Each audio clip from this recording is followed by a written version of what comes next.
Yo estaba pensando ahora, ¿no? Cuando hablamos del tiempo, hablábamos de agujeros negros, las dudas, ¿no? Que había antes del Big Bang. Y aquí ya entramos, sí o sí, tenemos que entrar ya con un tema de posible creación, etcétera, ¿no? Tú me has dicho antes que tú sí, según tu creencia, tú crees en una creación. Sí, aunque yo no me comprometo con que el Big Bang sea el momento de la creación. Podría ser otro. Claro, o sea, en la Edad Media hubo un debate muy interesante entre San Buenaventura y Santo Tomás. Entonces, San Buenaventura argumentaba que el universo tiene que tener un principio, porque ciertos argumentos filosóficos del infinito, que eso no tiene sentido y tal, por tanto tiene que tener un principio, ergo lo tiene que haber creado Dios, ¿no? Y Santo Tomás decía que no se podía demostrar que tuviera realmente un principio, que bien filosóficamente podía ser perfectamente que fuera eterno el universo, pero que aún así necesitábamos apelar a un creador externo. Antes has dicho, te puedo dar argumentos de la existencia de Dios, ¿no? Mucha gente dirá, hombre, pues esto cómo se... Coño, la gente quiere ver, ¿no? O que no hay posibilidad de decir, mira, aquí está, vive aquí, en esta casa, esta es su piscinita, que está de puta madre. Claro, esto de... Un asadito, un Me fernet. encantaría, tío. Dios es Leo Messi, no te imaginas. No, vamos allá. Dame, desde la filosofía que aboga por la existencia de un creador, dame los argumentos. A ver, hay muchos, realmente, hay muchos. Es uno de los grandes temas, claro. Hay muchos en toda la historia de la filosofía y hay muchos todavía hoy que se siguen discutiendo. ¿Cuáles son los que a nuevos... ti más... Sí. Si tú tuvieras un debate con el máximo ateo del mundo... Te doy uno, por ejemplo. Vale. Aunque sí que primero me gustaría decir lo que decía antes, tanto. que yo no creo que existan argumentos irrefutables que no se puedan poner en absoluto en duda, que sean demostraciones apodícticas acerca de la existencia de Dios, porque es que tampoco creo que eso exista para prácticamente nada. En filosofía, sobre todo, los filósofos estamos curados en salud, de que somos conscientes de que para todo argumento hay una persona que va a poderlo negar racionalmente, porque alguna de las premisas lo va a poder negar y sin problema, ¿no? Pero aún así, sí que creo que hay como argumentos interesantes que, bueno, pueden hacer razonable pensar que a lo mejor sí que existe Dios, ¿no? Y, a ver, te pongo uno que a mí me gusta mucho, que me parece que es muy intuitivo, que lo desarrolla, por si luego a alguien le interesa, un filósofo que se llama Joshua Rasmussen, en un libro que se titula How Can Reason Lead to God, ¿no? ¿Cómo puede la razón llevar a Dios? Que me gusta el título porque no es en plan la razón lleva a Dios, no, sino ¿cómo? La razón puede. Claro. Puede. ¿Cuál ha sido el camino, ¿no? Para Para eso. Entonces él dice, primero vamos a partir de darnos cuenta de que todos los objetos de nuestra experiencia son dependientes, ¿vale? Javier Santolaya es dependiente, Jordi Wild es dependiente, este micro es dependiente, y esto lo que significa es que ninguno de estos objetos existe por sí mismo, sino que su existencia depende de múltiples causas o factores, ¿no? Jordi Wild no estaría aquí si no fuera por sus padres, pero tampoco estarías aquí si no fuera porque existen tus células, existen tus átomos, tus micropartículas, etcétera, ¿no? Entonces él dice, vale, genial, tenemos esta experiencia de que las cosas que nos rodean son dependientes. Ahora dice, imaginémonos que conseguimos meter toda la realidad en este micrófono, ¿vale? Dice, todo está en este micrófono. Y dice, y ahora planteémonos, ¿este micrófono puede ser dependiente? Y la respuesta es que no puede ser dependiente, porque no hay nada fuera, ¿sí? Y para depender uno tiene que depender de alguna otra cosa, ¿vale? Por tanto, el todo, el conjunto de todo, la realidad con mayúsculas no puede ser dependiente, sino que es independiente. Y dice, pero entonces tenemos un problema. Si asumimos que todo lo que existe es dependiente, es imposible obtener una realidad independiente, que sea independiente, ¿vale? Y aquí hay mucha gente que a veces dice, no, pero eso es la falacia de composición, ¿vale? Entonces lo explico lo que es. La falacia de composición en filosofía es cuando tú razonas de la parte al todo y atribuyes algo que es de la parte, se lo atribuyes al todo y es un movimiento ilegítimo. Por ejemplo, un caso típico. Todos los ladrillos de esta pared pesan 1 kilo, por tanto la pared pesa 1 kilo, ¿sí? Eso es un movimiento ilegítimo, ¿vale? ¿Qué pasa?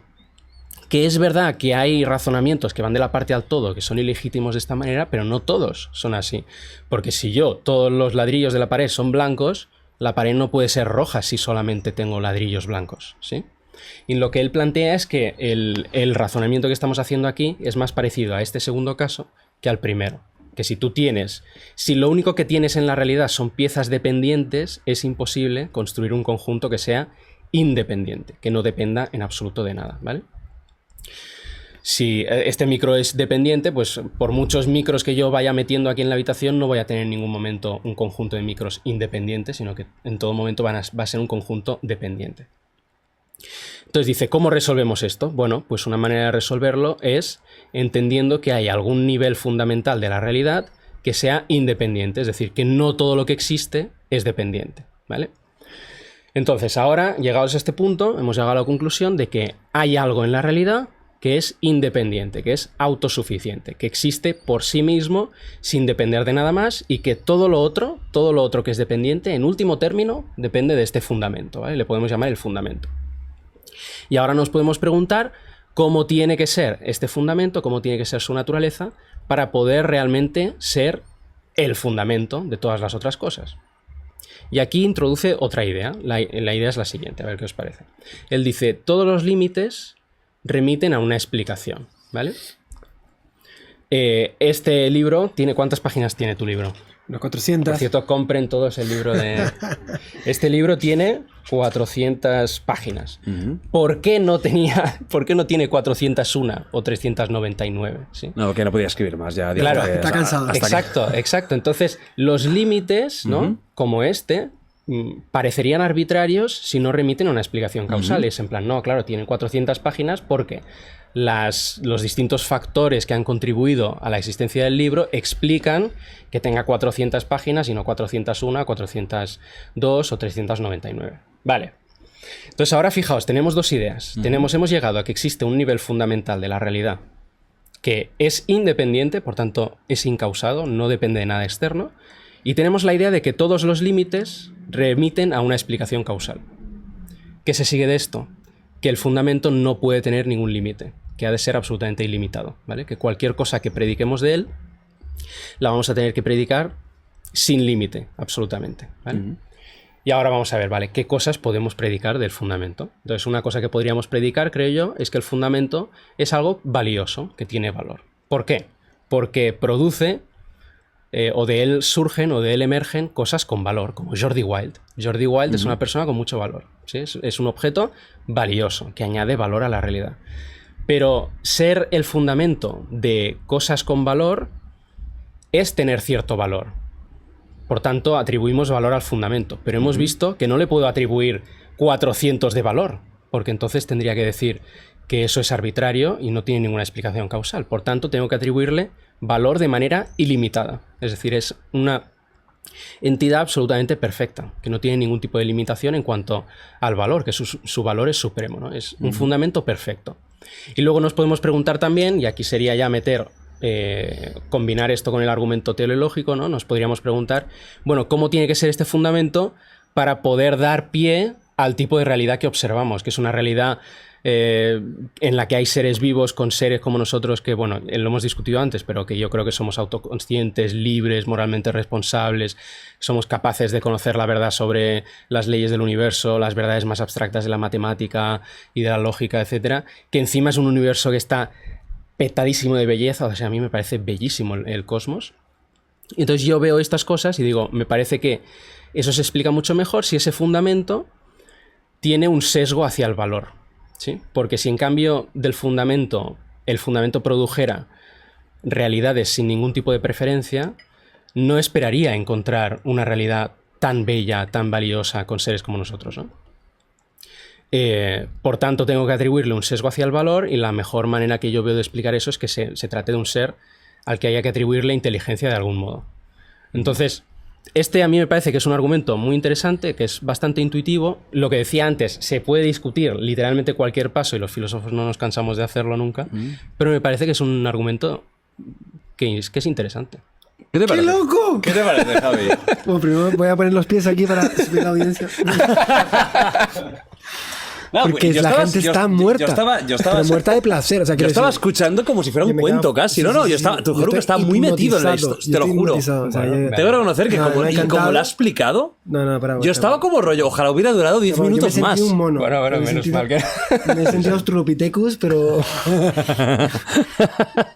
sea, pues somos ya... Pero no, orangutanes directamente, chimpancés. Sí. Ya. No, Bueno. he decir varias cosas. La primera es que chapó por la filosofía. Sí. Porque... La explicación tiene lógica y es maravillosa. Sí, y porque es capaz de establecer vínculos lógicos en algo que es ilógico. De forma como creciente la creación para llegar de a algo, todo, tío. ¿no? Pero, no sé, la construcción, toda la construcción, o sea, es como... cómo llega el ser humano hasta allí, ¿no? O sea, ha llegado en base solo a una idea, y luego te das cuenta también en la historia de filosofía, como usando razonamientos puramente basados en conexiones lógicas, ha llegado a cosas súper locas. Entonces, no solamente tiene el mérito de la construcción en sí misma, sino que encima es una construcción tan lúcida que luego... A veces se infravalora un poco la pura lógica, ¿no? Sí, sí. De unir conceptos que un poco causa-efecto, ¿no? Que parece que tienen correlación entre ellos, ¿no? Parece que también, está un poco también infravalorado, ¿no? También tienen parte culpa el tema científico de que si no pruebas con un experimento no se puede hacer nada. Y sí se pueden hacer muchas cosas sin experimentos. Y esta gente vive sin experimentos, tranquilamente en su despacho, pensando cosas. Hacemos experimentos mentales, pero no reales. En su despacho dices, o sea, un comedor de 1 metro cuadrado con un televisor de esto catódico. Sí, comedor de nombre solo, porque comer tampoco es... No, pero súper interesante. Bueno, ¿Qué opinas de esto? Impactante. Bueno, ¿qué opino de qué parte? No. Vale, te pregunto, mira, primero, ¿tú crees en Dios? No. Vale. Agnóstico. Yo también soy agnóstico. Yo no descarto, no creo, pero no me atrevo a decir lo contrario porque no me creo suficientemente inteligente. Sí, soy como heterocurioso, pero con Dios. O sea, ¿eres heterocurioso? No, es una analogía. No, una analogía, vale, perfecto. Como hilas, ¿eh? Como hilas más. Bueno, basta. No puedo más, ya que si no sé. Teníamos un ¿Qué tu podcast? Puedes hacer lo que de quieras. super nivel y ahora mismo está degenerando. Tú y yo esto. estamos aquí bajando. A ver, dime. Agnóstico, vale, como yo. Cuando escuchas este razonamiento, ¿te remueve algo? ¿O tu parte científica dice, vale, muy bien, está muy bien pensado, lo que tú quieras, pero escúchame, Big Bang, física, partículas, se acabó? Bueno, primero, siendo honesto, lo tengo que escuchar como 4 veces más porque es un razonamiento tan complejo. Sí, tiene partes que son... Que nos la ha podido colar, se ha podido reír de nosotros en nuestra cara y meter par de falacias ahí. Hago vídeo en plan, ¿cómo se la colea? Ya. Ha podido meter 3 o 4 falacias y nosotros... Que sonaba muy bien, pero es un razonamiento complejo. Sí, es muy complejo. Entonces, el primero que tengo que hacer es escucharlo otra vez. Segundo, ya lo decía al principio, que si puede hacer un razonamiento no significa que sea verídico. Claro. Tú puedes razonar de 1000 formas. Evidentemente. Y tengan coherencia y consistencia y funcionen bien, pero luego no sean reales. Entonces, bueno, eso está por otro lado. Pero luego, dentro de mi heterocuriosidad, lo que me implica es que una cosa no está en conflicto con luego toda la realidad física, porque yo puedo tener teorías y formas de entender cómo funcionan las partículas, y lo que ha dicho, pues en principio no entra en conflicto con una realidad física, con sus leyes y sus cosas. Es decir, de hecho, lees todos los argumentos en favor de la existencia de Dios y dices, muy bien, pero ninguno entra en conflicto con que yo mañana encienda el acelerador de partículas y colisionen los protones y se hagan muones. O sea, realmente es lo que... Yo creo que la parte bonita de la religión y la ciencia, que cada uno puede convivir dentro de su esfera de realidad y esa convivencia sea tal que la una no invada a la otra. Claro, la gran pregunta por eso es la de siempre, ¿no? Todo tiene lógica, pero ¿cuál es la lógica de este creador? Esta es la gran pregunta, ¿no? Sí. Porque tú dices, todo lo que ha dicho no va contra lo que yo he estudiado o creo. Y viceversa, lo que yo estudio no va contra lo que dice. Exacto, pero la parte del propio creador, de Dios, es la que un poco desafía. Desafía porque es la parte claro, y el hecho de que algo no se ha creado y no tenga porque no tiene un inicio entonces, ¿no? No, claro.